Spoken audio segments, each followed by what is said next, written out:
Good morning class. आज आप chapter number 16 बूढ़ी काकी के बारे में पढ़ेंगे। इसमें एक कहावत दी हुई है, मतलब कि एक थॉट है किसका, कन्फ्यूशियस का, कि जिसे आप स्वयं पसंद नहीं करते उसे दूसरों पर मत थोपिए। इसका मतलब है कि जैसा भी व्यवहार आप अपने लिए, कोई आपके साथ वैसा व्यवहार करे, आपको वो पसंद नहीं है, तो वैसा ही व्यवहार आपको दूसरों के साथ भी नहीं करना चाहिए। वृद्धावस्था जीवन का वह अंतिम पड़ाव है जब व्यक्ति अपनी ज्ञानेंद्रियों पर नियंत्रण खोने लगता है। बूढ़ी काकी में जीभ के स्वाद के सिवाय और कोई इच्छा शेष न थी। जब बाजार से कोई वस्तु आती और उन्हें न दी जाती तो वे बच्चों के समान जोर जोर से रोने लगती थी। भतीजे के घर में भरपेट भोजन के लिए तरसती थी। कभी जाने अनजाने ऐसे वृद्ध जनों का अपमान हो जाने से सदाचारी प्रवृत्ति के लोगों की अंतरात्मा कांप उठती है। मनोभावों के कुशल चितेरे मुंशी प्रेमचंद ने मानवीय आचरण और व्यवहार की इस कहानी को बड़े ही मनोवैज्ञानिक ढंग से प्रस्तुत किया है। तो कभी कभी किसी किसी घर में बड़े बूढ़ों के साथ कैसा व्यवहार किया जाता है, यह इस कहानी में बताया गया है। उनके पतिदेव को स्वर्ग सिधारे बहुत वक्त बीत चुका था। किनके? बूढ़ी काकी के। जो बूढ़ी औरत थी वहाँ पर एक, जिसकी ये कहानी है, उनके पतिदेव स्वर्ग सिधारे बहुत ज़्यादा समय बीत गया था। बेटे तरुण होकर चल बसे थे, मतलब उनके बच्चे थे, परंतु वो जब जवान हो जाते थे तो वे मर जाते थे। अब एक भतीजे के सिवाय और कोई न था। उसी भतीजे के नाम उन्होंने अपनी सारी संपत्ति लिख दी। भतीजे ने सारी संपत्ति लिखवाते समय खूब लंबे चौड़े वादे किए, किंतु वे सब वादे केवल कुली डिपों के दलालों के दिखाए हुए सब्ज बाग थे। सिर्फ जो उसने उनके साथ वादे किए थे अपने नाम संपत्ति लिखवाते हुए, वो सिर्फ ऐसे थे जैसे कि कोई कुली होता है, वो बड़े बड़े और दलाल होते हैं बीच में, जो कि बिचौलिए होते हैं किसी भी चीज़ का सौदा करवाने वाले, तो उनको दिखाते हैं, परंतु जब चीज़ खरीदते हैं तो कुछ और होता है। यद्यपि उस संपत्ति की वार्षिक आय 150-200 रुपये से कम न थी। वार्षिक मतलब एनुअल इनकम जो उस बूढ़ी काकी की संपत्ति थी उसकी 150-200 रुपये थी। तो उस समय में 150-200 रुपये बहुत ज़्यादा माना जाता था। तथापि बूढ़ी काकी को पेट भर भोजन भी कठिनाई से मिलता था। फिर भी इतनी इनकम उनकी संपत्ति से वो उनका भतीजा करता था, फिर भी उनको पेट भरने के लिए भोजन भी नहीं मिल पाता था। इसमें उनके भतीजे पंडित बुद्धिराम का अपराध था अथवा उनकी अर्धांगिनी श्रीमती रूपा का, इसका निर्णय करना सहज नहीं था। ये कहना बड़ा मुश्किल था कि इसमें उनके भतीजे का दोष था या फिर उसकी पत्नी का। बुद्धिराम कभी कभी विचारते कि इसी संपत्ति के कारण वे इस समय भले मानुष बने बैठे हैं। यदि मौखिक आश्वासन और सूखी सहानुभूति से स्थिति में सुधार हो सकता हो तो उन्हें कदाचित कोई आपत्ति न होती, परंतु विशेष व्यय का भय उनकी सुचेष्टा को दबाए रखता था। यहाँ तक कि यदि द्वार पर कोई भला आदमी बैठा होता और बूढ़ी काकी उस समय अपना राग अलापने लगती तो वे आग बबूला हो जाते और घर में आकर उन्हें जोर से डांटते थे। लड़कों को बूढ़ों से स्वाभाविक विद्वेष होता ही है। लड़के लोग जो हैं बूढ़े लोगों को ज़्यादा पसंद नहीं करते हैं, उनसे चिढ़ते हैं, और फिर जब माता पिता का यह रंग देखते तो वे बूढ़ी काकी को और सताया करते। कोई चुटकी काटकर भागता, कोई उन पर पानी की कुल्ली कर देता। काकी चीख मारकर रोती, परंतु यह बात प्रसिद्ध थी कि वे केवल खाने के लिए रोती है। मतलब उनके लिए उन्होंने, उनके भतीजे ने और उनकी पत्नी बच्चों ने ये बताया हुआ था सबको कि ये तो सिर्फ खाने के लिए ही सारा दिन रोती रहती हैं। जब उनको खाना मिलता ही नहीं था तो वो रोएंगी ही। अतएव उनके संताप और अंतर्नाद पर कोई ध्यान नहीं देता था कि उनको क्या दुख है।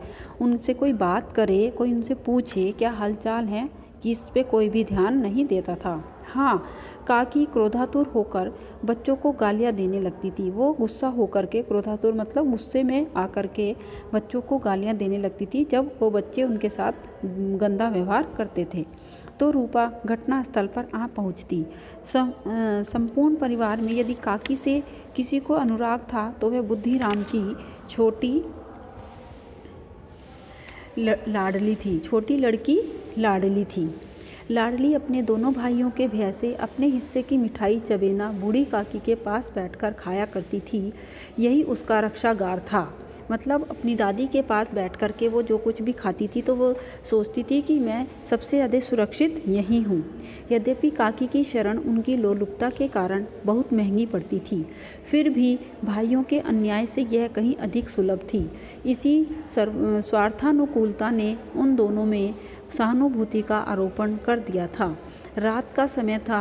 बुद्धिराम के द्वार पर शहनाई बज रही थी और गांव के बच्चों का झुंड विस्मयपूर्ण नेत्रों से गाने का रसास्वादन कर रहा था।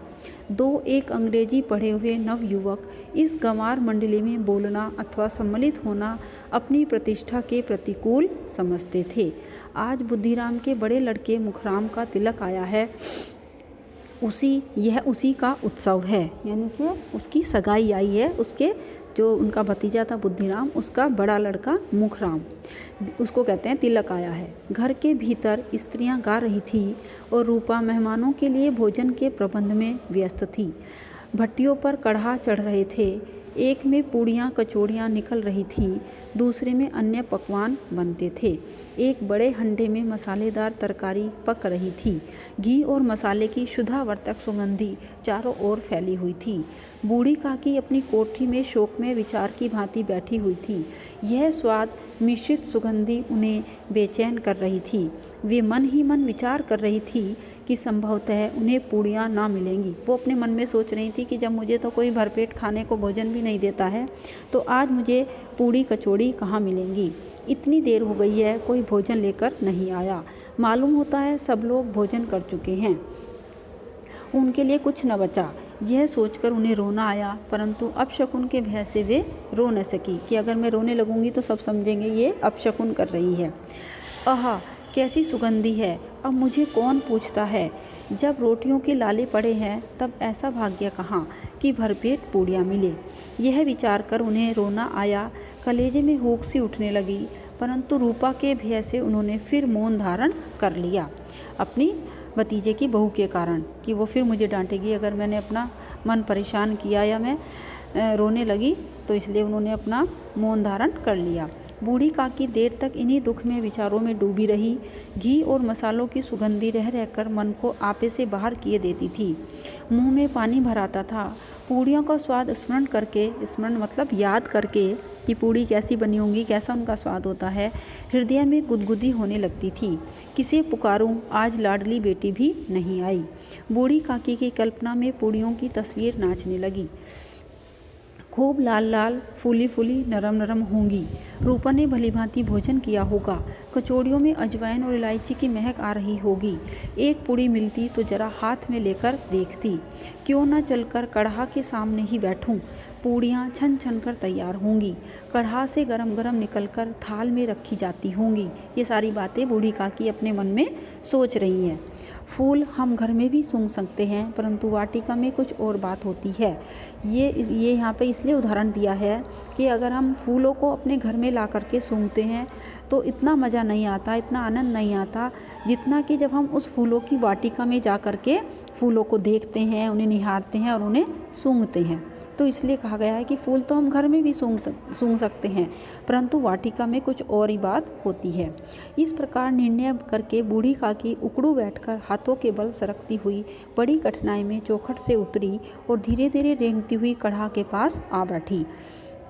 यहाँ आने पर उन्हें उतना ही धैर्य हुआ जितना भूखे कुत्ते को खाने वाले के सम्मुख बैठने में होता है। रूपा उस समय कार्यभार से उद्विग्न हो रही थी।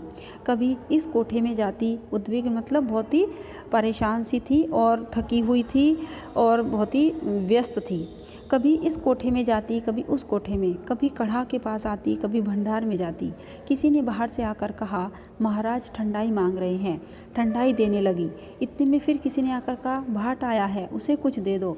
भाट के लिए सीधा निकाल रही थी कि एक तीसरे आदमी ने आकर पूछा, अभी भोजन तैयार होने में कितना विलंब है, जरा ढोल मजीरा उतार दो। बेचारी अकेली स्त्री, अकेली मतलब वो अकेली थी, बुद्धिराम की वाइफ रूपा, काम करने वाली, दौड़ते दौड़ते परेशान हो गई थी, क्योंकि कभी कोई आकर के कुछ कहता था, कभी कोई आकर के कुछ कहता था। झुंझलाती थी, कुड़ती थी, परंतु क्रोध प्रकट करने का उसके पास टाइम ही नहीं था, अवसर ही नहीं मिलता था। भय होता कहीं पड़ोसी ने यह न कहने लगी कि इतने में ही उबल पड़ी है, कि कहीं इतने में इसे गुस्सा आने लगा, इतना तो अच्छा मौका है, शुभ का मौका है, खुशी का मौका है। प्यास से स्वयं कंठ सूख रहा था, गर्मी के मारे फूंकी जाती थी, परंतु इतना अवकाश भी नहीं था, यानी कि इतनी छुट्टी भी नहीं थी, इतना उसके पास समय ही नहीं था कि जरा पानी पी ले अथवा पंखा लेकर झले। यह भी खटका था कि जरा आँख हटी और चीज़ों की लूट मची। इस अवस्था में उसने बूढ़ी काकी को कढ़ा के पास बैठी देखा तो जल गई। इसका भी ध्यान न रहा कि पड़ोसिनें बैठी हुई हैं, मन में क्या कहेंगी, पुरुषों में लोग सुनेंगे तो क्या कहेंगे। जिस प्रकार मेंढक केंचुए पर झपटता है, उसी प्रकार वह बूढ़ी काकी पर झपटी और उन्हें दोनों हाथों से झटक कर बोली। जैसे कि बूढ़े मेंढक को केंचुआ मिल जाता है तो वो उस पर झपट पड़ता है खाने के लिए, ऐसे ही उस बूढ़ी काकी को कढ़ाई के पास बैठी हुई देख करके वो रूपा उस पर झपटी। गुस्सा आ गया उसे कि भाई ये यहाँ पर आकर के क्यों बैठ गई, और कहने लगी ऐसे पेट में आग लगे, पेट है या भाड़, कोठरी में बैठते हुए क्या दम घुटता था, अभी मेहमानों ने नहीं खाया, भगवान को भोग नहीं लगा, तब तक धैर्य न हो सका, आकर छाती पर सवार हो गई। जल जाए ऐसी जीभ, गांव देखेगा तो कहेगा कि बुढ़िया भर पेट खाने को नहीं पाती, तभी तो इस तरह मुंह बाए फिरती है, नाम बेचने पर लगी है, ना कटवा कर दम लेगी, इतना ठूसती है, ना जाने कहाँ भस्म हो जाता है। भला चाहती हो तो जाकर कोठरी में बैठो, जब घर के लोग खाने लगेंगे तब तुम्हें भी मिलेगा। तुम कोई देवी नहीं हो कि चाहे किसी के मुंह में पानी न जाए, परंतु तुम्हारी पूजा पहले ही हो जाए। ये सारी बातें उस रूपा ने बूढ़ी काकी को कही जब उन्होंने उसको देखा कि वह कढ़ाई के पास बैठी है। अब बूढ़ी काकी ने सिर उठाया, न रोई और न कुछ बोली, चुपचाप रेंगती हुई अपनी कोठरी में चली गई। आवाज़ ऐसी कठोर थी कि हृदय और मस्तिष्क की संपूर्ण शक्तियाँ, संपूर्ण विचार और संपूर्ण भार उसी ओर आकर्षित हो गए थे। भोजन तैयार हो गया है, आंगन में पत्तलें पड़ गईं, मेहमान खाने लगे, स्त्रियों ने जेवनार गीत गाना आरंभ कर दिया, मतलब वो गीत गाने लगी खुशी के, बधाइयाँ वगैरह सब कुछ। मेहमानों के नाई और सेवक गण भी उसी मंडली के साथ, किंतु कुछ हटकर, कुछ थोड़ी दूर बैठ कर के। पहले क्या होता था, जो राजा महाराजा होते थे और उनके जो सेवक गण होते थे, उनके काम करने वाले और उनकी नौकरी करने वाले होते थे, वो उनके पास नहीं बैठते थे, थोड़ा दूर बैठते थे, तो हटकर भोजन करने बैठे। परंतु सभ्यता के अनुसार जब तक सबके सब खाना न खा चुके कोई उठ नहीं सकता था। बूढ़ी काकी अपनी कोठरी में जाकर पश्चाताप कर रही थी कि मैं वहाँ क्यों गई। उन्हें रूपा पर क्रोध नहीं था, अपनी जल्दबाजी पर दुख था। सच ही तो है, जब तक मेहमान लोग भोजन कर न चुकेंगे घर वाले कैसे खाएंगे। मुझसे इतनी देर भी न रहा गया, अब जब तक कोई बुलाने न आएगा न जाऊंगी। मन ही मन इसी प्रकार का विचार कर वे बुलाने की प्रतीक्षा करने लगी। परंतु घी की रुचिकर सुबास मतलब उसकी सुगंध बड़ी धैर्य परीक्षक प्रतीत हो रही थी। उन्हें एक एक पल एक एक युग के समान मालूम होता था। जब किसी चीज़ की हमें इच्छा होती है तो ऐसा लगता है कि एक एक मिनट भी बहुत ज़्यादा बड़ा हो रहा है, हमारा टाइम जो है काटने से भी नहीं कटता है। अब पत्तलें बिछ गई होंगी, अब मेहमान आ गए होंगे, लोग हाथ पैर धो रहे हैं, नाई पानी दे रहा है, मालूम होता है लोग खाने बैठ गए। ऐसी सारी बातें बूढ़ी काकी अपने मन में सोच रही है। जेवनार गाया जा रहा है, यह विचार कर वे मन को बहलाने के लिए लेट गई। धीरे धीरे एक गीत गुनगुनाने लगी। उन्हें मालूम हुआ कि गीत गाते हुए देर हो गई। क्या इतनी देर तक लोग भोजन कर ही रहे होंगे, किसी की आवाज़ नहीं सुनाई देती। अवश्य ही लोग खा पी कर चले गए, मुझे कोई बुलाने नहीं आया। रूपा चिढ़ गई है, क्या जाने ना बुलाए, सोचती हो कि आप ही आवेंगी, वह कोई मेहमान तो नहीं जो उन्हें बुलाऊं। ये सारी बातें बूढ़ी काकी अपने मन में ऐसे ऐसे सोचने की, रूपा ऐसे सोच रही होगी, ऐसे हो रहा होगा, बाहर ये सब काम चल रहा होगा। और बूढ़ी काकी चलने के लिए फिर से तैयार हो गई। पूड़ियाँ और मसालेदार तरकारियाँ सामने आएंगी, यह विचार उनकी स्वादेंद्रियों को गुदगुदाने लगा। मतलब अपने मन ही मन में, जैसे कहते हैं ना कि जीभ में पानी आ रहा है, तो उनकी भी जीभ नामक इंद्री जो है स्वाद ले रही थी ये सारी बातें सोच सोच करके, कि पूड़ियाँ मसालेदार होंगी, तरकारी होगी, मुझे ये मिलेगा वो मिलेगा। उन्होंने मन में तरह तरह के मंसूबे बांधे। पहले तरकारी से पूड़ियाँ खाऊंगी, मंसूबे मतलब उम्मीद लगाई कि मैं पहले तरकारी मतलब सब्जी से पूड़ियाँ खाऊंगी, फिर दही और शक्कर से खाऊंगी। कचौड़ियाँ रायते के साथ मज़ेदार मालूम होंगी। चाहे कोई बुरा माने चाहे भला, मैं मांग मांग कर खाऊंगी। यही न लोग कहेंगे कि इन्हें विचार नहीं कहा करें। इतने दिन के बाद पूड़ियाँ मिल रही हैं तो मुंह झूठा करके थोड़े ही उठ जाऊंगी। ये सारी बातें जो हैं बूढ़ी काकी अपने मन में सोच सोच के खूब खुश भी हो रही हैं और मन प्रसन्न हो रहा है उनका। वे उकड़ू बैठकर हाथों के बल सरकती हुई आंगन में आई। परंतु हाय दुर्भाग्य, अभिलाषा ने अपने पुराने स्वभाव के अनुसार समय की मिथ्या कल्पना की थी। मतलब उनका स्वभाव था ऐसे कि वही बड़े बूढ़े लोगों के पास कोई काम तो होता नहीं, वो बैठे बैठे सोचते रहते हैं ऐसा होगा वैसा होगा। और बस उन्हें लगा कि बहुत ज़्यादा टाइम हो गया, सब खा चुके होंगे, सब चले गए होंगे, कुछ बचा नहीं होगा, सब खत्म हो गया होगा। बस ऐसी कल्पना करके वो फिर से बाहर आ गई। मेहमान मंडली अभी बैठी हुई थी। जब आई बाहर तो उन्होंने देखा कि अभी तो सारे लोग बैठे हुए हैं। कोई खाकर उंगलियां चाटता था, कोई तिरछे नेत्रों से देखता था कि और लोग अभी खा रहे हैं या नहीं। कोई इस चिंता में था कि पत्तल पर पूड़ियाँ झूठी जाती हैं, किसी तरह इन्हें भीतर रख लेता। कोई दही खाकर जीभ चटकारता था, परंतु दूसरा दोना मांगते संकोच करता था कि इतने में बूढ़ी काकी रेंगती हुई उनके बीच में जा पहुंची। कई आदमी चौंक कर उठ खड़े हुए, पुकारने लगे, अरे यह बुढ़िया कौन है, यह कहाँ से आ गई। पंडित बुद्धिराम काकी को देखते ही क्रोध से तिलमिला उठे, पूड़ियों के थाल को जमीन पर पटक दिया और जिस प्रकार निर्दयी महाजन अपने किसी बेईमान और भगोड़े कर्जदार को देखते ही झपट कर पर उसका टेंटुआ पकड़ लेता है, उसी तरह लपक कर उन्होंने काकी के दोनों हाथ पकड़े और घसीटते हुए लाकर उन्हें अंधेरी कोठरी में धम से पटक दिया। तो उनके भतीजे बुद्धिराम ने क्या करा, जैसे ही अपनी बूढ़ी काकी को देखा तो बहुत तेज उसे गुस्सा आ गया। उसके हाथ में पूड़ियों का थाल था, उसे ज़मीन पर पटक दिया। और जिस प्रकार की कोई हमारे दरवाजे पर अपना कर्जा मांगने आ जाता है और हमें गुस्सा आता है कि ये फिर क्यों आ गया, इसके बस जी ऐसा करता है कि इसको भगा दें यहाँ से, मार दें इसको। ऐसे ही बुद्धिराम ने भी अपनी काकी को उठाया और उनकी कोठरी में जा कर के धम से पटक दिया। मेहमानों ने भोजन किया, घर वालों ने भोजन किया, बाजे वाले धोबी आदि भी भोजन कर चुके, परंतु बूढ़ी काकी को किसी ने ना पूछा। बुद्धिराम और रूपा दोनों ही बूढ़ी काकी को उनकी निर्लजता के लिए दंड देने का निश्चय कर चुके थे। उनके बुढ़ापे पर, दीनता पर, हतज्ञान पर किसी को करुणा ना आई थी। अकेली लाडली उनके लिए कुढ़ रही थी। बस वो जो लाडली लड़की थी वो ही उनके लिए अंदर अंदर मन में परेशान हो रही थी कि उन बेचारी मेरी काकी को कुछ भी नहीं मिला। बाकी किसी को कोई भी दया नहीं आई। लाडली को काकी से अत्यंत प्रेम था। जब उसके माता पिता ने काकी को निर्दयता से घसीटा तो लाडली का हृदय ऐंठ कर रह गया।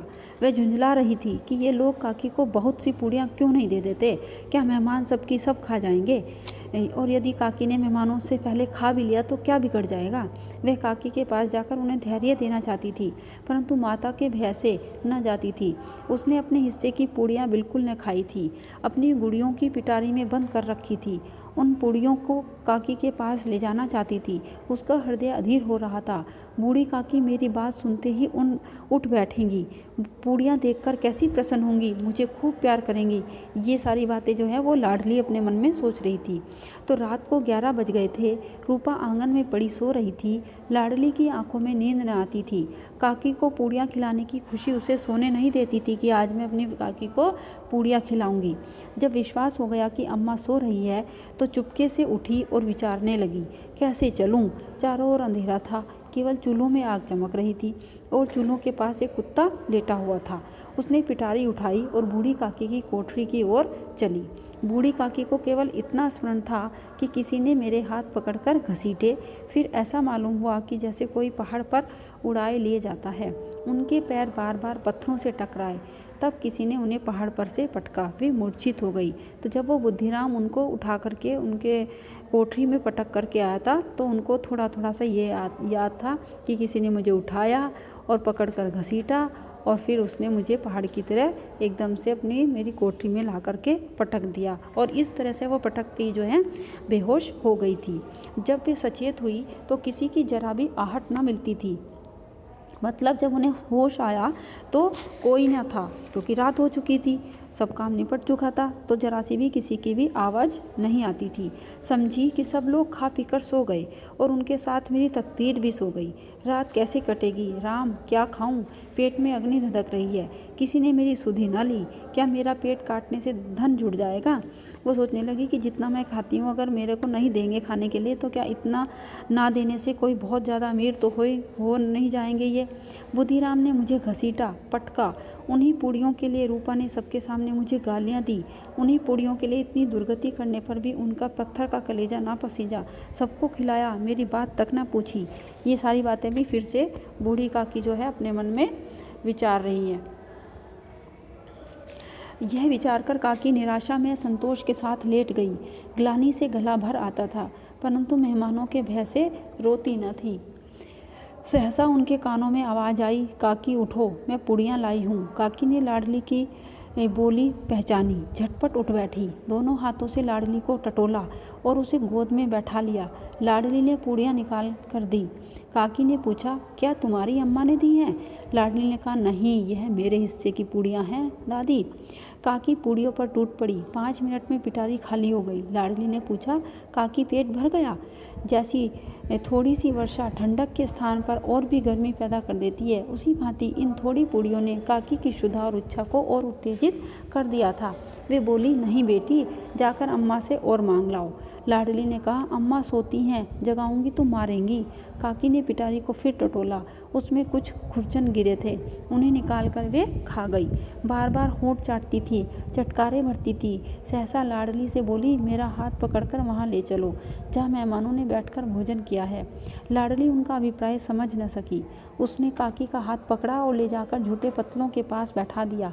दीन, क्षुधातुर, हतज्ञान बुढ़िया पत्तलों से पूड़ियों के टुकड़े चुन चुनकर भक्षण करने लगी। ओह, दही कितनी स्वादिष्ट थी, कचौड़ियाँ कितनी सलोनी, खस्ता कितनी सुकोमल। काकी बुद्धिहीन होते हुए भी इतना जानती थी कि मैं वह काम कर रही हूँ जो मुझे कदापि ना करना चाहिए, क्योंकि वो झूठे पत्तलों में से जो उसमें बचा हुआ था वो बची हुई चीज़ें खा रही थी, यानी कि झूठ खा रही थी वो। तो उसे लग रहा था कि मुझे ऐसा काम बिल्कुल भी नहीं करना चाहिए था, परंतु क्या करती, बेचारी भूखी थी। मैं दूसरों की झूठी पत्तल चाट रही हूँ। ठीक उसी समय रूपा की आंखें खुली। उसे मालूम हुआ कि लाडली उसके पास नहीं है। वह चौंकी, चारपाई के इधर उधर ताकने लगी कि कहीं नीचे तो नहीं गिर पड़ी। वह अपनी अम्मा के पास सोती होगी तो, लेकिन जब उसने देखा आँख खुली उसकी कि वह उसके पास नहीं है, तो उसने इधर उधर झाँक करके देखा कि शायद नीचे ना गिर गई हो। उसे वहाँ ना पाकर वह उठी तो क्या देखती है। जब वह उठी तो उसने क्या देखा कि लाडली झूठे पत्तलों के पास चुपचाप खड़ी है और बूढ़ी काकी पत्तलों पर से पूड़ियों के टुकड़े उठाकर खा रही है। रूपा का हृदय सन्न हो गया। किसी गाय की गर्दन पर छुरी चलते देखकर जो अवस्था उसकी होती वह उस समय हुई। एक ब्राह्मणी दूसरों की झूठी पत्तल टटोले, इससे अधिक शोकमय दृश्य असंभव था। पूड़ियों के कुछ ग्रासों के लिए उसकी चचेरी सास ऐसा प्रतीत और निकृष्ट कर्म कर रही है। ये सारी बातें रूपा मन में सोचेगी कि कुछ पूड़ियों के लिए मेरी चचेरी सास ऐसा काम कर रही है जो बहुत ही ज़्यादा निकृष्ट है।